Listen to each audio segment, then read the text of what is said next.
ఈ లోకమంతా కూడా వ్యాలంటైన్స్ డే అని సెలబ్రేట్ చేస్తుంది. కానీ what is the important thing? మన క్రైస్తవులము, విశ్వాసులము, ప్రేమ, we are commanded to love every single day. అవునా? We are not asked can you అని చెప్పలేదు దేవుడు. దేవుడు ఏమన్నాడు? ఆజ్ఞ ఇచ్చాడు, ప్రేమించాలి. Love one another, it is a command. అది దేవుడు ఇచ్చిన ఆజ్ఞ. మన ఫీలింగ్స్ వస్తూ ఉంటాయి, పోతూ ఉంటాయి, కానీ నిలిచేది ఒకటే, ప్రేమ. ఫీలింగ్స్ ఉన్నంత వరకు మనము నిజంగా ప్రేమించలేమండి.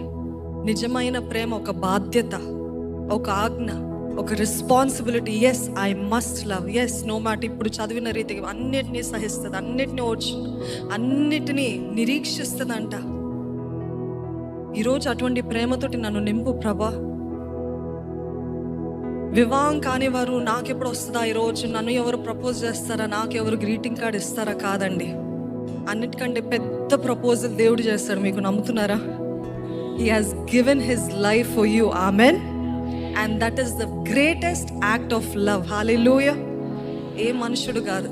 కావాలంటే వివాహం అయిన తర్వాత మీ భార్యకి, మీ భర్తకి ప్రేమ చూపిస్తారంటే ధారాళంగా చూపించండి. వివాహం కాకముందు ఎవరు వస్తారా, ఎవరు ఇస్తారా, నాకు పూలేవి అని ఏడుస్తా కూర్చోకండి. అర్థమవుతుందండి? ఈ రోజుకి నా భర్తతోటి మేమిద్దరము ఐ లవ్ యూని ప్రతిరోజు చెప్పుకుంటూ ఉంటాం. So after marriage let there be love, not before marriage. Before marriage అంతా కూడా maybe temporary, may not be true, may be fading, may not be eternal.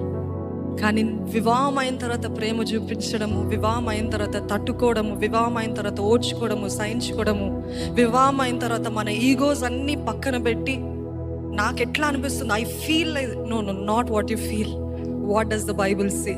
దేవుని వాక్యం ఏం చెప్తుందో మనం అందరం అది పాటిద్దాం. అదే రీతి మనం జ్ఞాపకం చేసుకుందాం. ఈరోజు నాకు ఎవరున్నారు, ఎవరు లేకపోయినా ప్రభా నీ ప్రేమ నాకుంది అన్న నమ్మకం ఎవరికి ఉందండి? ఉందా? ఆయన ప్రేమ నాకుంది అని నమ్మి